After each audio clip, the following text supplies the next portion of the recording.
Hey everybody, Eric out in Sage Dynamics, and this is my review of the SIG 1911 X Full. For those of you that know or don't know, I am pretty much 100% Patreon exclusive. So this particular video has been seen a couple months ago, actually, by my supporters on Patreon, as well as 99% of the videos I make will never make it to YouTube. I'm only doing about one YouTube video a month these days. Everything else goes to Patreon, and a lot of videos, like I said, will never leave Patreon. So if you want more video content, more reviews, as well as having an opinion on what gets reviewed or what videos get made or what opinion pieces get done, you can head on over to Patreon and look through the tiers and decide which tier you'd like to support. You also have the opportunity to participate in monthly drill challenges at a certain tier level, which gives you an opportunity to earn a pretty sweet prize every single month. This year I've been going through 12 months of my favorite guns, so we've already given out some, I've already awarded some pretty cool prizes for people who are taking top shooter in the drill of the month. If you don't want to be a Patreon supporter, that's perfectly fine. You can keep watching here on YouTube, and I of course still appreciate that. But without further ado, let's get to our review. I like to fancy myself a writer, at least in regards to a hobby. I think I have a pretty decent vocabulary, and I'm able to come up with analogies and metaphors, and even the occasional allegory on demand. And when I was going to review a 1911, a 45 caliber handgun that was optics ready, it just demanded that I come up with some kind of comparative illustration that would really just identify the dichotomy between these two very divergent and centuries apart technologies. And what I came up with was Macklemore. Now, you might be wondering where I'm going with this, and I kind of think about the guy as like a modern generation street laureate who's able to create soliloquies that are both serious and ridiculous. And then he dresses like he's from the 1920s. So, it's kind of where I was going with this. I've got an old man gun, which is a 1911. John Moses Browning, simplified and modified, and brought forward with new technologies. New materials, new manufacturing techniques, new quality control, and then we went ahead and put a space optic on it, red dot. In regards to the SIG 1911 X Full, it comes as your traditional 1911 45 ACP. In fact, there's not a lot of significant differences in this gun between what you get from like your standard issue USGI or USGI style gun as far as internal parts, mechanisms, controls, things of that nature.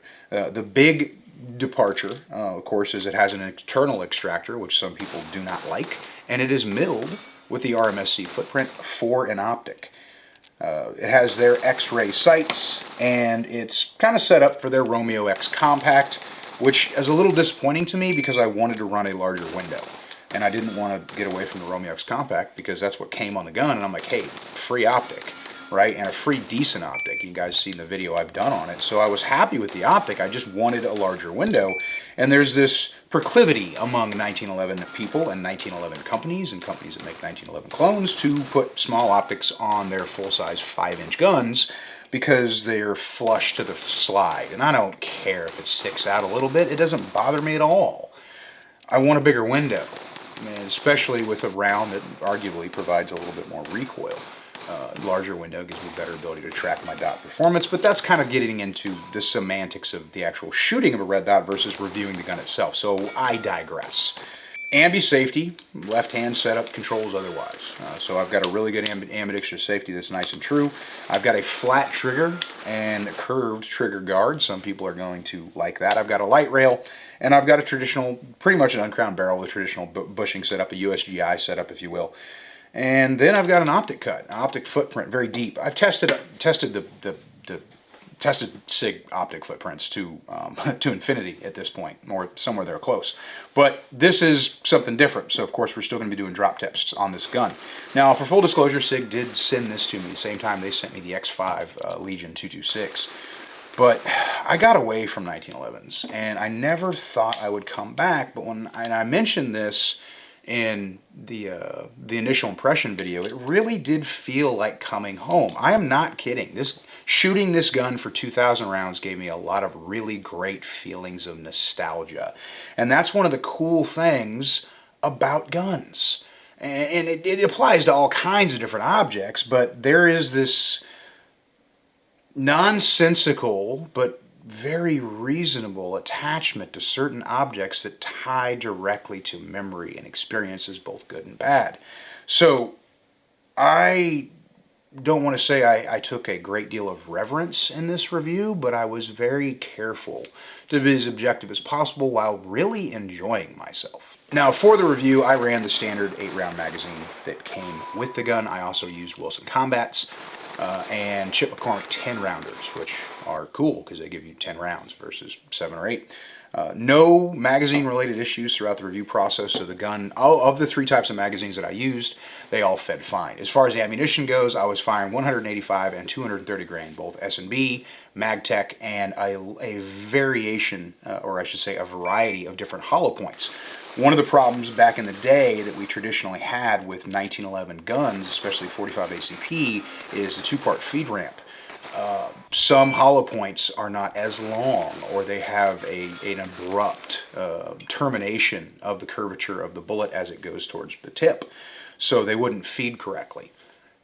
So anytime I was going to shoot a 1911, and this is back when I owned quite a few of them, I would definitely test out the hollow points I was likely to be putting in it. FMJs usually don't have that problem. But you go back in the day, like I think the last 1911 I bought, and this was probably 15 years ago, I believe it was a Wilson Combat that I bought, and it had, in the manual, it had basically a measurement and said, hey, if your hollow points aren't this long or longer, they may not feed reliably. And I remember Kimber used to come with that same disclaimer, and they may still, if you're going to buy a Kimber, in their manual. So that was going to be part of the testing as well. Now, because it's a single stack gun, it took me longer to get through the review process, but I didn't mind, because like I said, I just had a really good time reviewing this gun. It's not something that I personally am going to consider for carry because of the weight and the limited capacity, but I spent years both personally carrying officer size 1911s and using them professionally as like a SWAT gun. And there's a great limitation in the capacity of the gun, but that's really the only negative factor. You can get into the ballistics of the 45 versus the 9mm. I've never personally minded the recoil behavior of the 45. I'd rather shoot a 45 than a 40 cal. Just because the recoil, while it does have a larger curve traditionally or usually than a 9mm, it's more gentle in its rise and fall.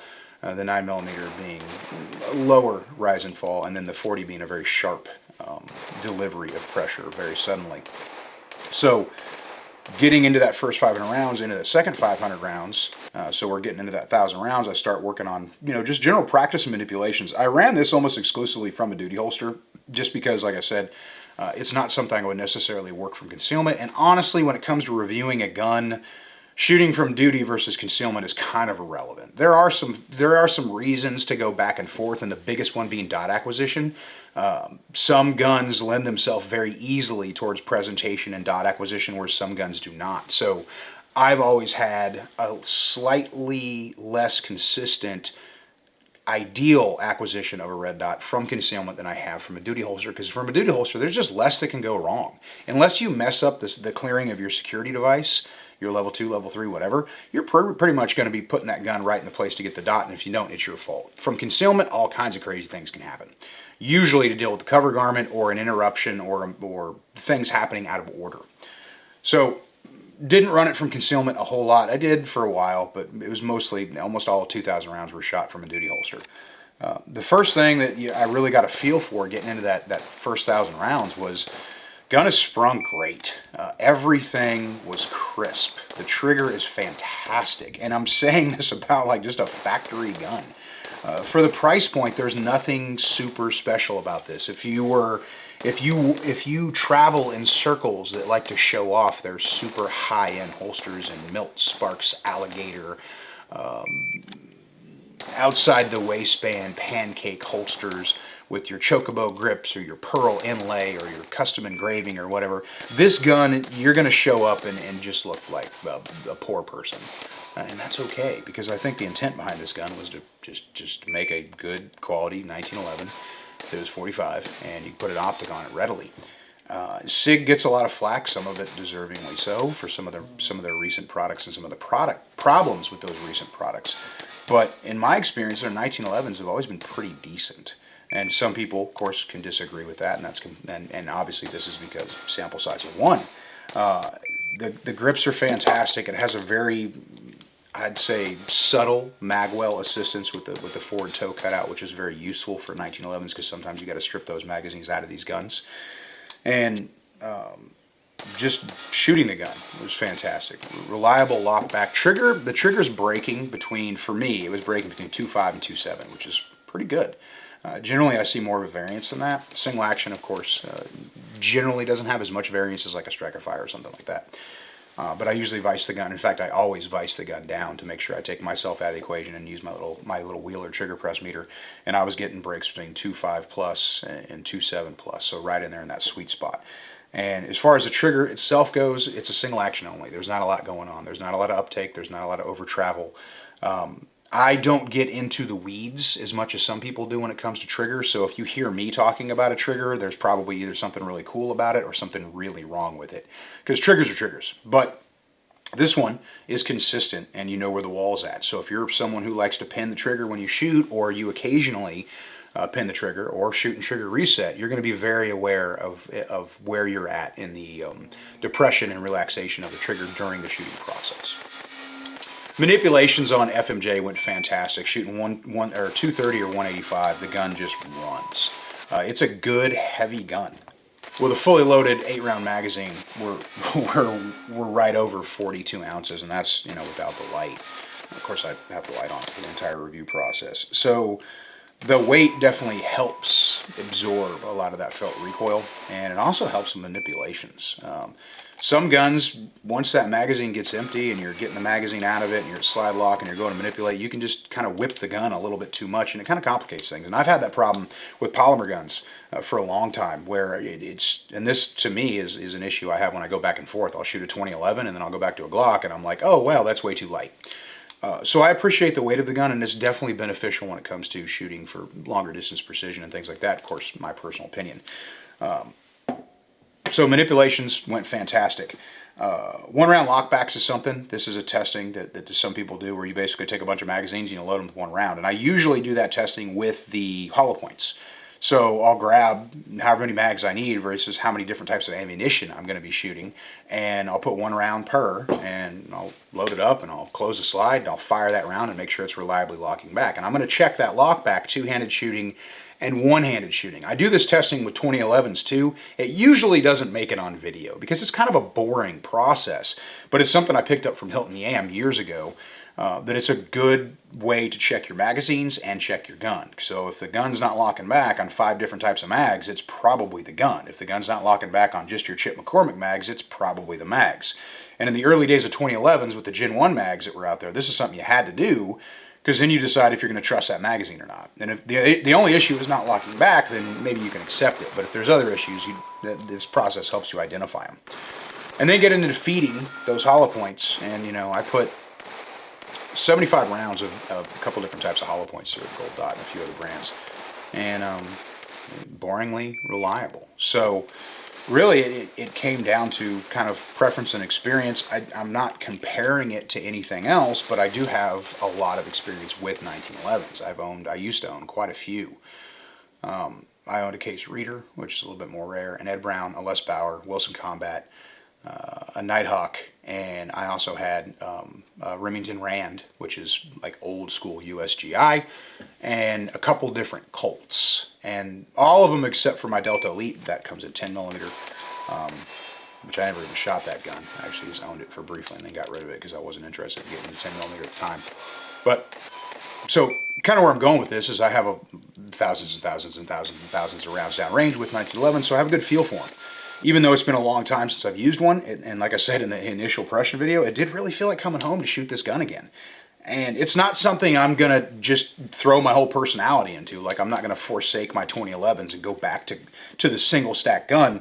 But I do appreciate the awareness that I get with this gun that I don't necessarily have with 20 rounds of 9mm.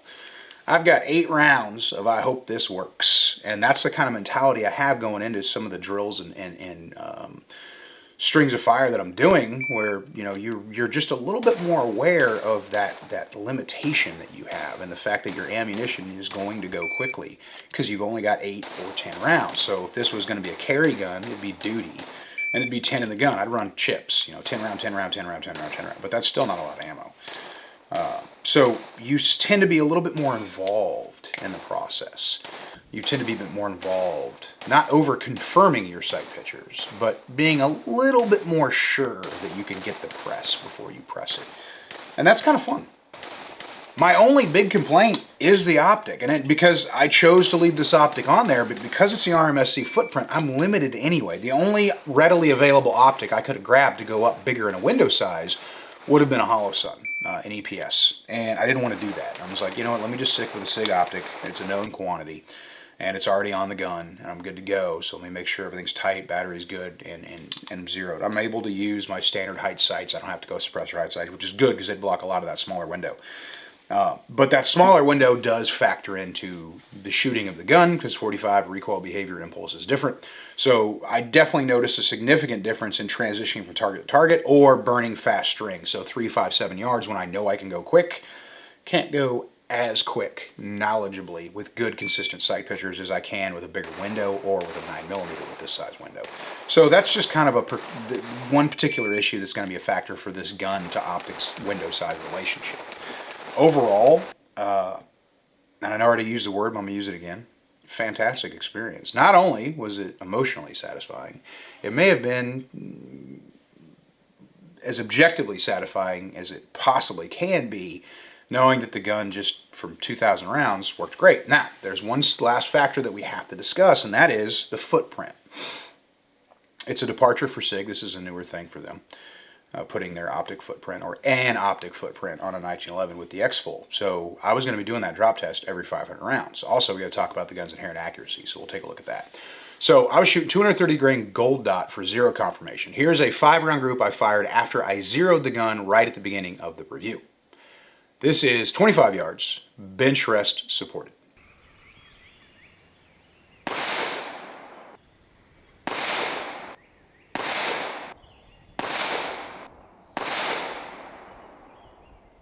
And now, of course, drop tests, right? Shoulder height drop test, loaded mag.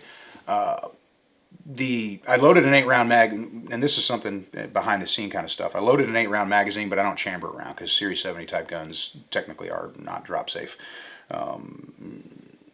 There's a point of contention there based on how you drop it and whatever. But anyway, there is always a loaded cartridge in the chamber when I do my drop test, meaning it's got a primer, it's just got no powder, no bullet.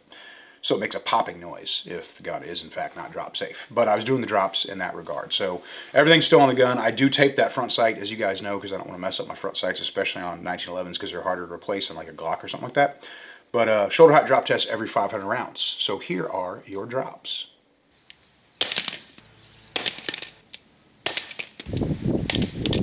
And finally, the moment of truth. Did it maintain zero after all of the drops? So here is my final group. This is right after I finished review, after all 4 drops. 5 rounds, 230 grain gold dot, 25 yards, bench rest supported.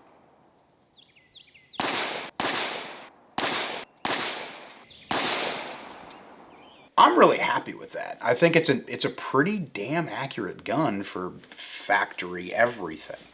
You're not getting anything dramatically special with this gun other than, at least sample size of 1, reliability. It's a really reliable gun. The trigger's consistent. The manipulations are consistent. Magazine release is consistent. The safety manipulation is consistent. Optic didn't come loose. Everything was good. It ate everything I fed it to shoot. Realistically, am I going to use this gun? Probably not a whole lot, because it's got limitations that I've kind of moved on from or evolved away from, however you want to put it. But I'm very happy for the experience, and it is something I will probably shoot on my own time when I just want to go shoot for the enjoyment of shooting, if I'm not all serious about it and trying to work on drills and strings and skill development or practice. If I'm just shooting for the sake of shooting, this is definitely a gun I'm going to throw in the range bag. I like it a lot. if you're interested in a 1911 that's optics ready, that's not going to break the bank, it's reasonably priced, and of course 1911s have been around forever, so upgrade parts are going to be pretty easy to come by. You could probably, to your standard, upgrade this gun pretty easily for minimum amount of investment.